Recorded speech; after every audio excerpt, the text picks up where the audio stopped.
محسن کی زندگی نے مجھے پھر پرانا سکندر بخت بنا دیا تھا۔ پہلے مجھے خیال آیا کہ میں نازو کے گھر سے فون کر کے اسے بلا لوں گا، لیکن ایک مصیبت نازو کا بھائی بھی تھا جو فرض شناسی میں عین انکل رضوی کے نقشے قدم پر چلتا تھا۔ اچھا میری بہن، میں نے کہا، اس سے پہلے کہ انکل شیروانی مجھے دیکھیں میرا یہاں سے نکل جانا بہتر ہے، لیکن میں اس فینسی ڈریس میں نہیں پھر سکتا، مجھے شریفانہ کپڑوں کا جوڑا چاہیے۔ آپ ایسا کریں کہ وہ سوچتے ہوئے بولی، میرے کمرے میں جا کے سو جائیں، آپ کی حالت سے ظاہر ہے کہ آپ کو آرام کی ضرورت ہے، لباس ہی نہیں آپ کو اپنا حلیہ بھی ٹھیک کرنا ہے، میں اب جا کے ناشتے کا بندوبست کروں گی۔ بہت بہتر، پھر تم میرا اور انکل کا ناشتہ ایک ساتھ بھیج دینا، میں نے کہا۔ ناشتے کے بعد وہ دفتر چلے جائیں گے اور میں حوالات چلا جاؤں گا، گوشے میں قفس کے مجھے آرام بہت ہے، حلیہ وہ خود ٹھیک کر دیں گے۔ شہلا مسکرائی، آپ گھبرائیں نہیں، میرے کمرے میں کوئی نہیں آئے گا، میں امی کو چائے دوں گی، پھر انکل کے لیے ناشتہ بنا کے لگا دوں گی، ان کے جانے کے بعد امی کو ناشتہ دوں گی۔ 9 بجے تک آپ سوتے رہیں گے، میں خود آپ کو جگا دوں گی، نہا دھو کے اور شیو کر کے حلیہ بدل لیجئے گا۔ ویسے بہت جلدی ہے جانے کی تو جائیں، وہ شرارت سے بولی۔ فوزیہ کے جانے کے بعد تم نے اس گھر کو سنبھال لیا ہے شہلا، میں نے کہا۔ بہت خوش قسمت ہے انکل کے بیٹی سے اچھی بہو ملی، ورنہ وہ دونوں کیا کرتے۔ حسب توقع وہ بھاگ گئی اور میں چوری چھپے پیچھے سے گھر میں داخل ہوا اور اس کے کمرے میں گھس کر سو گیا، لیکن نیند آنے کا کوئی سوال نہ تھا۔ محسن جو میرے لیے مر گیا تھا ایک معجزے سے پھر زندہ ہو گیا تھا، اس کی جتنی خوشی مجھے ہو سکتی تھی وہی نیند اڑانے کے لیے کافی تھی۔ پھر میری ذہنی کیفیت بہت عجیب تھی، میں اس گھر میں تھا جسے ہوش سنبھالنے کے بعد سے ہمیشہ میں نے اپنا ہی گھر سمجھا تھا، لیکن آج میں یہاں مجرموں کی طرح چھپا ہوا تھا۔ میرے کان مختلف آوازوں کو سن رہے تھے، انکل شیروانی کے غسل کرنے کی، بار بار شہلا کو پکارنے کی، ارے بھائی شہلا وہ رومال نہیں مل رہا، شہلا بیٹی وہ چشمہ ابھی تھا ہاتھ میں کدھر رکھ دیا، ان کی خفت سے ہنسنے کی آواز، اب ایک چشمہ دوسرا چشمہ ڈھونڈنے کے لیے بنوانا پڑے گا۔ اچھا بھائی ہم جا رہے ہیں، خدا حافظ۔ خدا حافظ انکل۔ گاڑی کا دروازہ بند ہونے اور سٹارٹ ہونے کی آواز، کچن سے برتنوں کے کھنکنے کی صدا، وقفے وقفے سے بیگم شیروانی کے کچھ کہنے کی آواز جو صاف سنائی نہیں دے رہی تھی۔ وہ آہستہ بولتی تھی اور اپنے کمرے میں لیٹی ہوئی تھی۔ میں نے اب پیر پر سے بھی پٹی اتار دی تھی جو ڈھیلی ہونے کے علاوہ بے مصرف ہو گئی تھی۔ 9 بجے سے پہلے ہی شہلا نے آہستہ سے دروازہ کھول کے جھانکا تو میں نے آنکھیں بند کر لی۔ وہ قریب آئی، اس نے آہستہ سے کہا، سکندر بھائی، پھر میرا شانہ پکڑ کے ہلایا۔ میں بے سود پڑا رہا اور پھر ایک دم اٹھ بیٹھا۔ السلام علیکم بھابھی صاحبہ، صبح بخیر، میں نے آلتی پالتی مار کے بیٹھتے ہوئے کہا۔ وہ ایک دم پیچھے ہوئی، پھر میں نے اس کا رنگ لال ہوتے دیکھا اور مجھے بے اختیار ہنسی آئی۔ میں بتا دوں گا محسن کو کہ میں ایک بات کہنا چاہتا تھا لیکن تم نے میرا منہ بند کر دیا تھا، اصل الفاظ دہراؤں گا۔ اس کی شکل رونے والی ہو گئی۔ سکندر بھائی تنگ مت کریں۔ اندر امی کے کانوں تک باتوں کی آواز پہنچ گئی تو میں کیا بتاؤں گی۔ چلیں انسپکٹر صاحب اٹھیں، نہائیں اور آدمی بن جائیں۔ اس نے مجھے ہاتھ پکڑ کے کھینچا اور باتھ روم میں دھکیل دیا۔ غسل کے بعد میں نے محسن کا ایک سوٹ پہنا جو ڈرائی کلینر کی دکان سے جیسا آیا تھا ویسا ہی لٹکا ہوا تھا۔ انسپکٹر کی وردی میں سے 2720 روپے برآمد ہوئے۔ میرا کل سرمایہ 3400 ہو گیا۔ وردی کی جیب میں سے ایک نوٹ بک اور ایک شناختی کارڈ کے علاوہ 2-4 صفحے کا بیان بھی نکلا تھا جو حوالدار اونگتے خان نے تحریر کیا تھا۔ میں نے اسے بھی جیب میں منتقل کیا اور شناختی کارڈ کی تصویر کو غور سے دیکھا۔ کوئی ماہر فن اس کی جگہ میری تصویر لگا دے تو یہ وردی اور شناختی کارڈ میرے کام بھی آ سکتے ہیں، میں نے سوچا۔ جوتے ٹھیک تھے۔ میں نے کپڑوں کو بڑے سلیقے سے ایک بریف کیس میں پیک کیا۔ یہ بریف کیس بھی محسن کا تھا۔ اس کے استعمال کا بیشتر سامان اس کے گھر میں ہی تھا۔ ناشتے کے بعد میں چلنے کے لیے تیار ہو گیا تو 11 بجے تھے۔ اچانک شہلا نے ایک انتہائی جذباتی حرکت کی۔ اس نے کپڑے کی ایک پٹی نکالی اور میرے بازو پر باندھ دی۔ یہ امام ضامن ہے، وہ بولی، خدا آپ کو اپنی امان میں رکھے۔ اس کی آنکھوں سے قطرۂ اشک کے موتی ڈھلک آئے، پھر اس نے مٹھی کھولی اور میرے سامنے پھیلا دی۔ یہ آپ رکھ لیں، 150 روپے ہیں، آپ کے لاہور پہنچنے تک کام آ جائیں گے۔ مجھے امی نے دیے تھے کپڑے بنانے کے لیے، میرے پاس ابھی بہت کپڑے ہیں۔ مجھے شرمندہ کرتی ہے۔ میں نے اس کی مٹھی بند کر دی۔ بیوقوف بھائی جب بہن کے گھر آتے ہیں تو کچھ لے کر نہیں جاتے، دے کر جاتے ہیں۔ میں نے اس کے آنسو صاف کیے۔ سب سے زیادہ ضرورت مجھے دعاؤں کی ہے، اور ایک ماں یا بہن سے زیادہ کس کی دعا قبول ہو سکتی ہے؟ اس امام ضامن کے ساتھ جو دعا تو نے دل سے دی ہے وہ میری سب سے بڑی محافظ ہوگی۔ پاگل، ابھی میں مجبور ہوں کہ تیرے لیے کچھ کر نہیں سکتا، لیکن زندہ رہا تو۔ ایک بار پھر اس نے میرے منہ پر ہاتھ رکھ دیا۔ خدا حافظ، جاؤ بھیا، خدا کرے میری زندگی بھی تمہیں لگ جائے۔ میں بریف کیس اٹھائے باہر آیا اور سڑک پر چلنے لگا۔ شہلا پہلے برآمدے سے اور پھر چھت پر چڑھ کے دیکھتی رہی۔ یہ سب لڑکیاں جب محبت کرتی ہیں تو اپنی ذات کو فراموش کیوں کر دیتی ہیں، اور جسے چاہتی ہیں اسے ایک ہی دل سے اتنا پیار کیسے بانٹ دیتی ہیں؟ بہن ہو تو بھائی کے لیے، اور بیوی ہو تو شوہر کے لیے، اور ماں ہو تو بیٹے کے لیے، سب کو مالا مال کر دیتی ہیں، اور ان کے پیار کا خزانہ کبھی خالی نہیں ہوتا۔ شہلا کی سابقہ اور موجودہ زندگی میرے سامنے تھی۔ ذہنی طور پر اس نے ایک رشتہ محسن سے استوار کر لیا تھا تو اس کے گھر سے بھی جذباتی طور پر پوری شدت کے ساتھ وابستہ ہو گئی تھی۔ سارے رشتے اس کے اپنے رشتے ہو گئے تھے، اور اس گھر میں وہ ایسے تھی جیسے ہمیشہ سے یہی تھی، اور اسے اب ہمیشہ رہنا بھی یہی ہے۔ اسے وہ سب مل گیا ہے جس کی تمنا تھی۔ اب صرف سکون ہے، قناعت اور مسرت ہے، اور ٹھہراؤ ہے۔ اسلام آباد کی سنسان سڑک پر بہت سی ٹیکسیاں خالی لوٹ رہی تھیں جو افسروں کو اور دفتروں کے بابوؤں کو پنڈی سے ہر روز آفس ٹائم پر لاتی اور لے جاتی تھیں۔ ایک ٹیکسی نے مجھے کمپنی باغ کے اڈے پر پہنچا دیا جہاں سے لاہور اور پشاور کی ویگن سروس چلتی تھی۔ 16 سال بعد بھی اس شہر کے رہنے والوں نے کمپنی باغ کو لیاقت باغ کہنے کی عادت اختیار نہیں کی تھی۔ میں نے اپنا بریف کیس اگلی سیٹ پر رکھا اور نیچے اتر آیا کیونکہ ابھی مسافر پورے نہیں ہوئے تھے۔ میری عاجزانہ درخواست اور کال کی قیمت ادا کرنے کے وعدے نے ٹکٹ جاری کرنے والے کو متاثر کیا اور اس نے مجھے ایک لوکل کال کی اجازت عنایت کی، یہ واضح کرنے کے بعد کہ یہ پبلک فون نہیں ہے۔ میں نے انکل شیروانی کے گھر کا نمبر ملایا۔ 2 منٹ بعد شہلا نے ہی ریسیور اٹھایا۔ ہیلو، وہ بولی۔ شہلا، میں نے کہا، دیکھو میں ایک بات بتانا بھول گیا تھا، تم ذرا لاہور فون کر دو۔ ایسی کون سی بات ہے جو آپ خود جا کے نہیں کہہ سکتے؟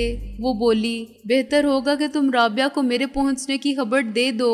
میں نے کہا، بس یہ بتا دینا کہ آج کسی وقت میں اس سے رابطہ قائم کر لوں گا۔ میرے اچانک پہنچنے کا شوق نہ ہو اسے۔ شوق تو اسے نہ پہنچنے کا تھا۔ وہ بولی، آپ کے جاتے ہی فون آیا تھا، میں نے خوشخبری دے دی ہے، اور کچھ تو نہیں بتایا۔ میں نے کہا، یہی کہ میں کیسے آیا تھا۔ فکر مت کریں، میں نے ایسی کوئی بات نہیں کی جس سے آپ کی پوزیشن خراب ہو۔ وہ بولی، بس اتنا ہی کہا کہ وہ چند منٹ کے لیے آئے تھے اور خیریت معلوم کر کے لاہور چلے گئے۔ ہاں، اس کے بعد پولیس کی ایک جیپ آئی تھی۔ کیوں؟ میں نے سنبھل کر کہا، کیا پوچھ رہے تھے؟ بڑا عجیب سا نام تھا۔ وہ بولی، آغا علی احمد ارش الہبادی۔ وہ ہنسی۔ میں تو سمجھ گئی تھی، لیکن میں نے ان کو بہت ڈانٹا کہ منہ اٹھائے ہر جگہ گھسے چلے آتے ہو۔ یہ وزارت خارجہ کے ایک ڈپٹی سیکرٹری مسٹر شیروانی کی کوٹھی ہے، اور یہاں کوئی مرد نہیں رہتا۔ ان سے بات کرنی ہے تو آفس جا کے کر لو۔ فون نمبر بھی دے دیا تھا ان کا۔ وہ سخت پریشان واپس ہوئے معافی مانگ کر۔ چلیں جناب چلیں۔ کنڈکٹر نے ہانک لگائی۔ گڈی فل ہو گئی ہے۔ اچھا شہلا، تھینک یو اور خدا حافظ۔ میں نے ریسیور رکھ کے بکنگ کلرک کا شکریہ ادا کیا اور اسے 5 روپے عنایت کر کے ویگن میں آ بیٹھا۔ میں بال بچ گیا تھا۔ پولیس مجھے کوٹھی سے نکلتے ہوئے بھی دیکھ سکتی تھی اور ٹیکسی میں بیٹھنے سے پہلے بھی۔ اس پتے کی نشاندہی کرنے والے وہی ہو سکتے تھے جو شکاری بن کے میرے پیچھے لگے ہوئے تھے۔ شہلا کی احتیاط پسندی کے باعث وہاں میری موجودگی کا کوئی ثبوت نہیں ملا تھا۔ اگر بعد میں انہوں نے شیروانی صاحب سے آفس میں رابطہ قائم کر کے آغا علی احمد ارش الہبادی کے متعلق پوچھا تو اور بری ہوگی۔ انکل شیروانی بہت ڈانٹ پلائیں گے۔ کون نامعقول ہو تم؟ نشے میں ہو؟ معلوم ہے کس سے بات کر رہے ہو؟ ابھی بات کرتا ہوں میں ڈی آئی جی سے، کیسے گدھے بھرتی کر لیے ہیں۔ لیکن میری تلاش میں آنے والے گدھے نہیں تھے۔ اس مہم پر وہی بھیجے گئے ہوں گے جو مجھے دیکھ چکے تھے اور لباس بدلنے کے باوجود شناخت کر چکے تھے۔ اس سے مجھے یہ اندازہ بھی ہوا کہ اب تک میرا حلیہ مشتہر کر دیا گیا ہوگا۔ پولیس کو انکل شیروانی کے گھر کا پتہ بتانے والے اگر چودھری دلاور کے گرگے تھے تو یہ بھی طے شدہ بات تھی کہ انہوں نے میرے لاہور کے ٹھکانے کی نشاندہی بھی کر دی ہوگی۔ اور اگر شہلا جیسی لڑکی نے سمجھ لیا تھا کہ یہ عجیب و غریب نام میرے ذہن کی اختراع تھی تو رابعہ بھی سمجھ جائے گی، محسن اور انکل رضوی بھی سمجھ جائیں گے، اور یہ بہت پرتشویش بات تھی۔ اب تک میرا ایک گھر تھا جہاں میں خود کو محفوظ اور مددگاروں کے درمیان محسوس کرتا تھا، اب اگر مجھے وہاں بھی پناہ نہ ملی تو میرا ٹھکانہ کیا ہوگا؟ شکاری پہلے دلاور کے ساتھی تھے، اب پولیس بھی میرے تعاقب میں تھی اور وہ خود بھی مجھے پولیس کے حوالے کر دینے پر کمر بستہ تھے جو میری مدد کر سکتے تھے۔ سوائے رابعہ یا محسن کے میں کسی سے یہ امید نہیں رکھ سکتا تھا کہ وہ غیر قانونی طور پر مجھے قانون کے خلاف تحفظ فراہم کریں گے۔ اگر میں خود کو قانون کے حوالے کر دیتا تو ہر مقدمے کا تصفیہ ہونے تک میرا جیل سے باہر آنا بھی ناممکن ہو جاتا تھا اور چودھری دلاور اینڈ کمپنی کے راستے کا پتھر خود بخود ہٹ جاتا۔ وہ یکے بعد دیگرے مجھے جیل کے اندر ہی نئے مقدمات میں الجھاتے رہتے، مار پیٹ، فرار کی کوشش، کسی سے ساز باز کا الزام، اشتعال انگیزی۔ جیل کے اندر تو مجرم صرف مجرم ہوتا ہے اور اسے اندر ہی رکھنا مقصود ہو تو اس کے لیے جیل کے عملے کے پاس بہت سے اختیارات ہوتے ہیں۔ وہ خود ہی مدعی ہوتے ہیں اور خود ہی منصف، انہیں گواہ بھی مل جاتے ہیں جو ہر الزام ثابت کر دیتے ہیں۔ جھوٹے گواہوں کو نرم رویے کی یا سزا میں تھوڑی سی تخفیف مل جاتی ہے۔ معمولی سے جرم میں جیل جانے والے کی سزا کبھی ختم نہیں ہوتی، اسے بے رحمی سے مارنے والے الزام عائد کر دیتے ہیں کہ قواعد و ضوابط کی خلاف ورزی سے روکنے پر ملزم نے حملہ کیا، کہیں بھی قیدیوں میں جھگڑا ہو اسے دھر لیا جاتا ہے، عینی شاہد مل جاتے ہیں کہ جھگڑے پر اکسانے والا وہی تھا۔ اگر کوئی بہت شوریدہ سر ہو اور برسوں بعد بھی حق و انصاف کی بات کرتا رہے تو اسے پاگل خانے ارسال کر دیا جاتا ہے اور کبھی عدالت میں پیش نہیں کیا جاتا۔ میں یہ سب نہیں چاہتا تھا لیکن میں جانتا تھا کہ میرے ساتھ یہی ہوگا۔ شکاری مجھے اسیر کر کے آرام سے نہیں بیٹھ جائیں گے، ان کے ہاتھ بہت لمبے ہیں اور ان کے پاس دولت کی طاقت ہے، وہ میرے لیے انصاف کے سارے در بند کر دیں گے۔ میں ریمانڈ پر بھی جیل گیا تو دوبارہ باہر کی دنیا نہ دیکھوں گا، میری سزا میرے ہر نئے جرم کے ساتھ طویل سے طویل تر ہوتی جائے گی۔ محسن اور رابعہ جیسے دوست میری مدد نہیں کر سکیں گے، مجھے پاگل قرار دے دیا جائے گا یا سچ مچ پاگل کر دیا جائے گا۔ دوائیں اور انجیکشن، نشہ اور ادویات، اندر کیا نہیں پہنچتا اور کس کام نہیں آتا، لیکن مجھے باہر رہنا تھا تاکہ میں ایک ایک شکاری کو زیر دام لا سکوں اور اس سے پوچھ سکوں کہ بتاؤ میرے باپ کا جرم کیا تھا، اسے کس نے بلیک میل کیا اور کیوں؟ وہ لکھپتی فیکٹری آنر ہونے کے باوجود غربت و افلاس میں ایسی بے کسی کی موت کیوں مرا؟ جو کچھ میرے ساتھ ہوا اور میرا ساتھ دینے والوں کے ساتھ ہوا کیوں ہوا؟ اور اس کے بعد مجھے ایک ایک کو سزا دینی تھی، وہ سزا جس سے وہ اس لیے بچے رہے کہ وہ کسی عدالت انصاف میں پیش نہیں ہوئے۔ انہوں نے ثبوت، شہادت اور گواہ سب خرید لیے یا ختم کر دیے۔ اب میں کسی عدالت سے انصاف نہیں مانگ سکتا تھا۔ میری فریاد سننے سے پہلے قانون کے محافظ مجھے گرفتار کر کے پسے دیوار زنداں پہنچا دیتے، چنانچہ اب انصاف بھی مجھے خود ہی کرنا تھا، ثبوت بھی مجھے ہی فراہم کرنے تھے، شہادت بھی مجھے ہی حاصل کرنی تھی اور گواہ بھی مجھے ہی تلاش کرنے تھے، لیکن یہ سب کچھ مجھے چھپ کر کرنا تھا، پولیس کی نظر سے چھپ کر، دشمنوں کی نظر سے چھپ کر اور اپنوں کی نظر سے چھپ کر۔ کوئی بھی مجھے پکڑوا سکتا تھا اور میرے مشن کو ناکام بنا سکتا تھا، اس مشن کو جس کے لیے بہت سے بے گناہوں نے بھی اپنی زندگی گنوا دی اور اپنی جان کا قرض مجھ پر چھوڑ گئے۔ ویگن نے مجھے ریلوے اسٹیشن سے کچھ دور اتارا۔ اپنے ہی شہر میں پہلی بار مجھے سوچنا پڑا کہ کدھر جاؤں۔ میں نے جب سے ہوش سنبھالا تھا زندگی کی ہر نعمت اور آسائش مجھے میسر تھی۔ دولت مند باپ کا اکلوتا بیٹا، اعلیٰ ترین اسکولوں میں پڑھتا رہا، کوٹھی سے باہر نکلا تو ہمیشہ کار میں، 4 سال ولایت میں اعلیٰ تعلیم کے بہانے عیش کرتا رہا اور واپس آیا تب بھی ایک SSP کی پناہ میں، اس کے گھر میں خاندان کے ایک فرد کی طرح رہا۔ رابعہ اور محسن اب بھی وہیں تھے لیکن میں اس گھر میں داخل نہیں ہو سکتا تھا۔ سارا شہر اجنبی ہو گیا تھا اور ہر نظر نامہربان لگتی تھی۔ پہلے مجھے خیال آیا کہ میں کسی ہوٹل میں کمرہ لے لوں اور وہیں سے فون کر کے رابعہ کو بلوا لوں، پھر میں طے نہ کر سکا کہ مجھے کس ہوٹل میں ٹھہرنا چاہیے۔ ہوٹل غیر محفوظ بھی تھے، اگر پولیس بہت زیادہ مستعد ہوگی تو سب سے پہلے ہوٹلوں کو چیک کرے گی۔ SSP صاحب کو یہ تو معلوم نہیں کہ مجھے کس طرح اغوا کیا گیا اور کہاں قید رکھا گیا، وہ صرف اتنا جانتے تھے کہ قتل کے 2 مقدمات میں مطلوب زیر ضمانت ملزم کی گرفتاری کے وارنٹ جاری ہو چکے تھے، چنانچہ وہ جہاں نظر آئے اسے گرفتار کر لینا ضروری ہے۔ وہ عدالت میں اپنی غیر حاضری کا سبب بیان کر سکتا ہے اور عدالت مطمئن ہوگی تو پھر اسے ضمانت پر چھوڑ دے گی، لیکن میں جانتا تھا کہ میں عدالت کو قائل نہیں کر سکتا کہ مجھے اغوا کر کے محبوس رکھا گیا تھا۔ نہ اغوا کا الزام دلاور اینڈ کمپنی پر عائد ہوتا تھا، نہ میں بتا سکتا تھا کہ اغوا کرنے والے کون ہیں۔ خود میں پولیس کو وہ جگہ تک نہیں دکھا سکتا تھا جہاں مجھے ایک ہفتے تک مقید رکھا گیا تھا۔ اول تو میں اس مکان تک ہی نہ پہنچ پاتا، اور اگر پہنچ جاتا تو نئی مصیبت میں گرفتار ہو جاتا۔ وہاں سیمسن کی لاش اب تک پڑی ہوگی یا کسی نے دیکھ لی ہوگی تو تفتیش جاری ہوگی۔ روبی اگر زندہ ہوتی تو شاید میری گواہ بن جاتی، مگر وہ پیٹر کے ساتھ ماری گئی تھی اور دوہرے قتل کی اس واردات میں مجرم یعنی میں پولیس کی تحویل سے فرار ہو گیا تھا۔ وہاں میرے خلاف متعدد مقدمات درج ہوں گے، تفتیش کرنے والے پولیس کے افسروں پر قاتلانہ حملہ، پولیس افسر کی وردی اور آتشی اسلحے کی چوری، غلط بیانی، ممکن ہے اس شخص نے بھی کارڈ چھینے جانے کی رپورٹ کر دی ہو جو پولیس اسٹیشن کے قریب ہی رہتا ہے اور جس کے سامنے میں نے مفرور مجرم ہونے کا اعتراف کر لیا تھا۔ انکل شیروانی کے گھر سے تو پولیس ناکام لوٹ چکی تھی، لیکن یہاں کی مجھے کوئی خبر نہ تھی۔ ایک بار وہ ہر جگہ سے ناکام ہو کے لوٹ گئے کہ یہاں اس نام اور حلیے کا کوئی شخص نہیں رہتا تو شاید صبر کر کے بیٹھ جائیں، مگر ان کو شبہ بھی ہو گیا تو مجھے پہچاننے والے بہت ہوں گے۔ مناسب یہی تھا کہ میں پہلے رابعہ یا محسن سے رابطہ قائم کر لوں۔ ایک جگہ پبلک ٹیلی فون کا بورڈ دیکھ کر میں نے اکرام شیخ کے گھر کا نمبر ملایا۔ کچھ دیر بعد نازو کی آواز آئی، جی ایسا اکرام شیخ صاحب گھر پر ہیں؟ میں نے کہا، جی نہیں، وہ ڈیوٹی پر ہیں۔ وہ کچھ دیر بعد بولی، تھانے فون کر لیں آپ۔ وہ کب تک لوٹیں گے؟ میں نے کہا، رات 8 بجے کے بعد۔ وہ بولی، کون صاحب بول رہے ہیں آپ؟ لیکن میں نے جواب دینے کی بجائے ریسیور رکھ دیا۔ ابھی شام کے 6:30 بجے تھے، چنانچہ 1.5 گھنٹے کی مہلت سے فائدہ اٹھایا جا سکتا تھا۔ ایک رکشے نے مجھے 20 منٹ میں اکرام شیخ کے گھر کے دروازے پر اتار دیا۔